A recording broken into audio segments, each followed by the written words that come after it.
é uma responsabilidade, né? Falar para as famílias, uma responsabilidade também, um compromisso tão grande que todos nós assumimos diante da formação de filhos. E Dia dos Pais, nós estamos iniciando também a Semana da Família nesse chamado para que a gente olhe para a importância e o compromisso que as famílias têm na formação de crianças e jovens. Eu venho hoje aqui contar um pedacinho da minha história, que talvez possa ajudá-los em algumas reflexões, mas claro que sem esgotar o assunto sobre formação de filhos. Eu e o Luiz temos 3 filhos, a Letícia, que é a mais velha, o Pedro Henrique e o Luiz Gabriel. Eu vou começar por um dia que foi bem difícil na minha vida. A gente, quando cria os filhos, a gente sabe, né? Nós estamos criando os filhos para o mundo. Mas quando esse mundo bate na porta, faz o chamado, a coisa muda de figura, né? E foi isso que aconteceu com Letícia, com 18 anos. Foi uma despedida que eu tive dela naquele portão amarelo do Aeroporto Internacional de Guarulhos, para que ela fosse cursar a tão sonhada universidade nos Estados Unidos. Na nossa cultura isso não é tão comum, em outras talvez a gente brasileiro gosta de manter até 20, 30, 40 anos em casa, mas aos 18 anos ir para tão longe foi um desafio. Como a gente pode pensar que os nossos filhos estão preparados? Como a gente pode tomar uma decisão de permitir que eles vão para tão longe da gente? A gente achava que estava muito preparado, que a gente tinha feito tudo, mas não deixava de se perguntar, será que a gente cumpriu? Será que ela estava em condições dos desafios, das escolhas que ela ia fazer a partir de então? Bom, era tarde demais para voltar para trás. Ela foi empurrada, a gente se despediu naquele portão amarelo. E ela foi empurrada para fora do ninho, como fazem águias, né? Para que seus filhos voem. A gente pôs na mão de Deus também, para protegê-la. Bom, formar filhos é um processo longo e tem que começar desde muito cedo.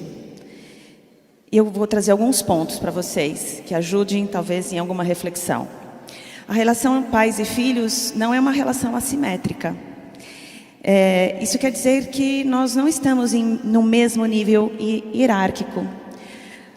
Assim como médicos e pacientes, professores e alunos, pais e filhos estão em relações diferentes, porque assentam-se sobre os médicos, os professores e os pais a responsabilidade que advém da experiência e do conhecimento também. Na minha atuação como diretora de escola, como disse o Padre Cláudio, eu tenho encontrado muitas famílias que, no desejo de fazer o melhor, de acolher o seu filho, não conseguem manter a autoridade de pais. Não é incomum os pais se submeterem aos filhos e inverterem a posição de decisão. Hoje os pais perguntam às crianças: filho, aonde você quer sentar? A que horas você quer comer? Aonde que você quer ir hoje? A que horas você quer ir dormir? Você quer ir na missa de domingo? Quer ir na casa da vovó? E aí os papéis se invertem. É importante que saibamos que hoje as crianças têm muito mais voz e opinião do que nós tínhamos quando éramos crianças, mas que não se perca a autoridade de pais que advém da responsabilidade dos conhecimentos e da experiência. Portanto, decisões, muitas delas cabem ao adulto, pois demandam projeção de futuro, freio inibitório, tomada de decisão consciente, autorregulação, ou seja, o que a neurociência tem dito para nós que são as funções executivas. E não vale a pena dizer que só por volta dos 24 anos é que o lóbulo frontal estará plenamente desenvolvido e ele estará maduro. Então, filho é bom, né? Mas dura tanto. Em nossa casa sempre ficou clara a hierarquia e a autoridade dos pais, que é diferente de autoritarismo, pois nós conversamos muito, mas quando o assunto é inegociável, o não é não. Entender a diferença de limite e controle eu quero trazer como segundo ponto. Embora os dois pressuponham heteronomia, ou seja, né, de fora para dentro, o limite carrega em si consequências que demandam regras claras e bem estabelecidas. Caso a criança falhe ou o jovem transgrida, e é esperado que falhe e é saudável que transgrida. Mas o controle pressupõe que o adulto está encarregado de toda ação diante da falha do filho. Agora vamos pensar.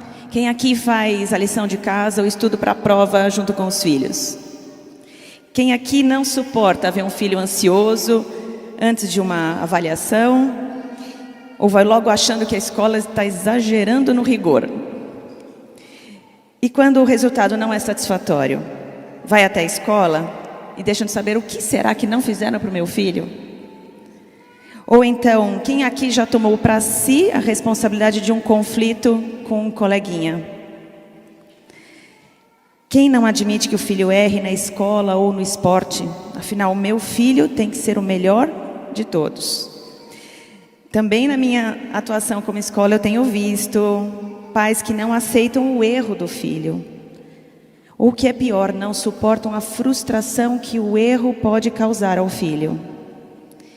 Com os nossos 3 filhos, nós nunca puxamos as responsabilidades com a escola. Eu nem sabia o dia da prova ou a tarefa que eles tinham que realizar. Mas a gente sempre acompanhou dificuldades, comemoramos as suas conquistas. Estivemos sempre muito presentes. Claro, quando precisava, uma bronca por uma lição não feita, uma nota não muito boa. Porque a gente tem que pensar, né? Como seria possível aprender a caminhar pelas próprias pernas se não permitíssemos um joelho ralado, um tropeço, um choro, uma cara feia, uma frustração? Será que nós estamos diante de uma geração que não pode ser frustrada? Que em função do nosso amor incondicional pelos nossos filhos, nós queremos afastá-los de todo sofrimento? Eu devo proteger o meu filho de um sofrimento físico e emocional, mas eu devo permitir que ele se levante sozinho após um tombo, que assuma consequências por algo não realizado ou um compromisso não cumprido. E eu estarei ensinando a ele se reerguer após uma frustração e ser resiliente. Vocês, pais e mães, devem acolher o sentimento dos filhos para então poder ajudá-los a ver outras perspectivas, outras formas de ver a vida. Esse é o papel do adulto. Lembre-se, controle excessivo é superproteção e não forma para autonomia, mas mantém o filho imaturo e inseguro. Invistam no estabelecimento de limites com regras claras e consequências adequadas à situação. Quero também fazer um alerta à excessiva exposição às tecnologias e às redes sociais. Eu sou uma defensora da ampliação da internet e dos recursos, das possibilidades que elas nos trazem. Mas adolescentes e crianças são mais suscetíveis a efeitos nocivos, principalmente das mídias sociais, por causa da imaturidade do cérebro e propensão a copiar comportamentos. A adolescência, por sua vez, é uma fase ainda mais vulnerável, porque eles estão construindo identidade, buscando um sentimento de pertencimento. Com a permanência online cada vez maior, as mudanças comportamentais, as consequências cognitivas e emocionais também se tornam mais graves nesse momento da vida, acarretando problemas de atenção, ansiedade, depressão. A gente tem acompanhado um número crescente de jovens e crianças em depressão, ansiosos, com medicamentos e com exposição excessiva nas redes sociais, agressividade, extremismos, exposição à imagem pessoal, nudes, cyberbullying. É importante estarmos atentos e como pais, a gente tem que acompanhar o que os filhos fazem e por onde transitam com seu tempo em redes sociais ou em games. Não antecipem essa exposição antes que eles possam lidar com as consequências do que estão vendo ou ouvindo nas mídias sociais. E claro, cuide do tempo que estão expostos e do tempo que os celulares têm roubado das famílias. Reservem almoços e jantares para estarem juntos, para criarem conexão. Quero chamar a atenção também para um ponto muito importante que a gente nunca deve esquecer. Os recursos são limitados, sempre são limitados. Não carreguem culpas por isso. Eu digo sempre aos pais que façam o melhor que puderem e não carreguem para os seus ombros culpas por não ter feito mais ou melhor, mas o melhor é o possível naquele momento. E isso deve ser discutido até com crianças bem pequenas. Eu, quando estava terminando o meu mestrado, a minha filha me dizia: mãe, agora chega, né? Agora você vai parar, você vai ter mais tempo para a gente, né? Bom, seguir no meu estudo era importante para minha carreira, para minha trajetória. Sentamos, conversamos, dividimos tarefas e 4 anos depois ela estava lá comigo, orgulhosa, na banca do doutorado, celebrando comigo mais essa conquista. A culpa nos leva a atitudes que a gente às vezes não teria, na tentativa de poupar os nossos filhos de frustrações, quando o correto é envolvê-los no contexto, tanto criança como adolescente. Envolvê-los nos limites da família, seja de tempo, de recursos físicos, de recursos emocionais. Por isso é altamente formativo. Então, façam essas conversas difíceis prioritariamente em família. E mesmo crianças bem pequenas podem entender que recursos são limitados. Voltando à minha história, então Letícia lá com 18 anos foi embora. Isso era 2019, 2020 veio a pandemia, todo mundo viveu o drama do que foi aquele momento de se adaptar em escola também. Demandou muito de todo mundo, logicamente nós também sofremos com isso, minha família perdeu, né, a atenção que eu poderia ter feito melhor. E no meio daquele ano, né, de 2020, em julho, meu caçula, que tinha de 12 para 13 anos, sofreu mais, sentiu mais aquele momento, e precisei da mãe de um coleguinha para me avisar que ele estava postando sentimentos, falas depressivas e expressando sentimentos destrutivos e desesperançosos.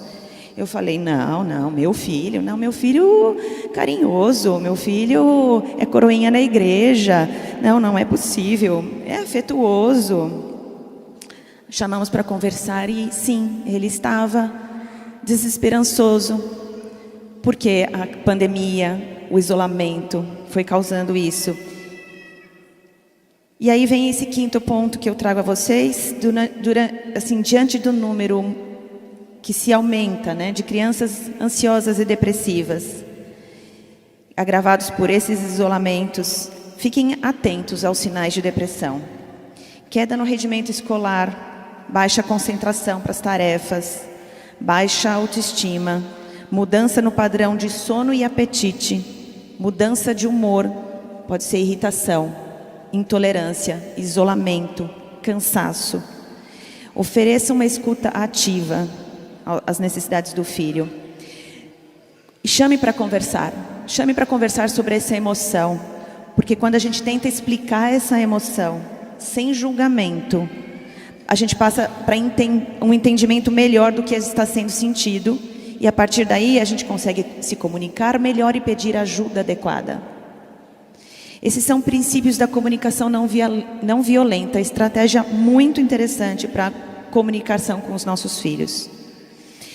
E aqui eu, como católica, acrescento a importância da nossa religião como esperança para a vida, né? Crer na beleza de Deus, que nos deu a vida, permite manter a tenacidade na busca de novos caminhos no enfrentamento de situações difíceis. A crença em Deus nos enche de esperança.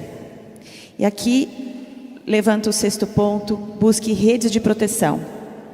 Acabei de falar desse lugar onde estamos, dessa casa que nos acolhe constantemente, a igreja, que é um grande fator de proteção.